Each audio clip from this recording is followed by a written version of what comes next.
So here's what I wanted to do. Everybody loves lists. So I wanted to give you a nice little list here as we exit here in the offseason. These are going to be my 5 most interesting transfer players. Okay, so the transfer portal window opened up and now it's closed, this first one. And we've got all these players and we can kind of evaluate who we think are going to be the most impactful or important or interesting transfers in college football. So right now I'm going to give you my 5 most interesting college football transfers for next season. 5-1, here we go, and I'll go through these fairly quick. Number 5 is going to be Dorian Singer, the wide receiver from Arizona who transfers to USC. Now, this is pretty obvious to me, but when you're replacing Addison, this makes you interesting because USC doesn't seem to have improved themselves all that dramatically through recruiting or the transfer portal on the defensive side. So what does that mean? Well, it means that Jordan Addison got to be replaced on the outside, and it looks like that replacement is Dorian Singer, an excellent player from Arizona. Makes him incredibly important for the incumbent Heisman Trophy winner, Caleb Williams, and he's a guy that's going to have a big year if USC wants to go where they want to go. All right, number 4, Cade McNamara, quarterback from Michigan going to Iowa. This one's also pretty self-explanatory, but if you're having trouble, figuring out like, well, why is Cade McNamara interesting as a transfer? Because he's going to Iowa. And Iowa, if they get just average quarterback play at some point, average offensive play, they're immediately a top 15 team in college football. Immediately. And this is a conference that's going to be sticking with divisions for another year, which means that Iowa lands themselves in the much easier side of the bracket. They could easily find themselves competing for a Big Ten championship against the winner of the East. And it starts with, do you get some quality quarterback play? So Cade McNamara, for me, is so interesting because of what Iowa does defensively. This is one of the best defenses in the country every single year. And if he can play well at all, Iowa is going to be a really good team. Number 3, a guy that not a lot of people know about, DeShon McCullough. He is a defensive end. He left Indiana and he's going to Oklahoma.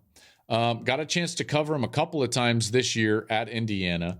He was Indiana's highest rated recruit that ever signed with them, and a legacy guy. He's got family members all over college football. His dad's a coach. His brothers play college football. And this dude can absolutely play.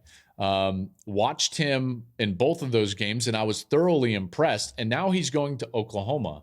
And Oklahoma is a team, if you've listened to this podcast at all, you know that I think Oklahoma is a team that can really flip next year. And they could be the one that is competing for that playoff spot, or maybe even making a run in the playoff after being, let's face it, kind of an average team this year. All the close losses that they had. Well, what do you need to win? What do you need to do to flip close losses into close wins or even big wins? Well, better health. Yeah, that'll help. But then it's usually just steal a possession here or there. Rush the quarterback a little bit better. And this guy can rush the quarterback. He might be able to steal a possession by getting a turnover. So DeShon McCullough, for me, as an edge player at Oklahoma, is very interesting. Number 2, Sam Hartman. Quarterback at Wake Forest, highly productive, one of the most productive players really in the history of college football, and certainly in the history of the ACC conference, is now headed over to Notre Dame. And that's interesting to me because Notre Dame was similar to Iowa in that last year, I felt like if they got any quality quarterback play, then they were going to be in games and possibly winning games. I think Marcus Freeman has done a heck of a job in recruiting. This is a team that I think has been built really well at the line of scrimmage, offensive line and defensive line. So if you can get a guy like Sam Hartman, he very well might be the best transfer quarterback of this class and could turn Notre Dame around. And we saw exactly what that meant for teams last year. Think of Caleb Williams at USC, Michael Penix at Washington, and maybe Sam Hartman can be that type of catalyst for Notre Dame next season. And then number 1, call me a homer if you want, Travis Hunter, the corner going from Jackson State to Colorado. Well, why is this so interesting? Well, because he was the first domino. And what Deion is building at Colorado, we'll go back to my initial conversation of this entire show. What Deion is building at Colorado could pay dividends way quicker than all of us expect, but only because he's been able to acquire the talent in a quick fashion. And a huge part of that has been getting that commitment, that transfer, Travis Hunter. As soon as he committed, everybody around the country realized, like, okay, this is real. All right, Deion's real at Colorado. This is going to be something that we've got to contend with, and this is going to be a team that can be very good. Other players thought to themselves, I want to go there. Something's going on there. It's very special.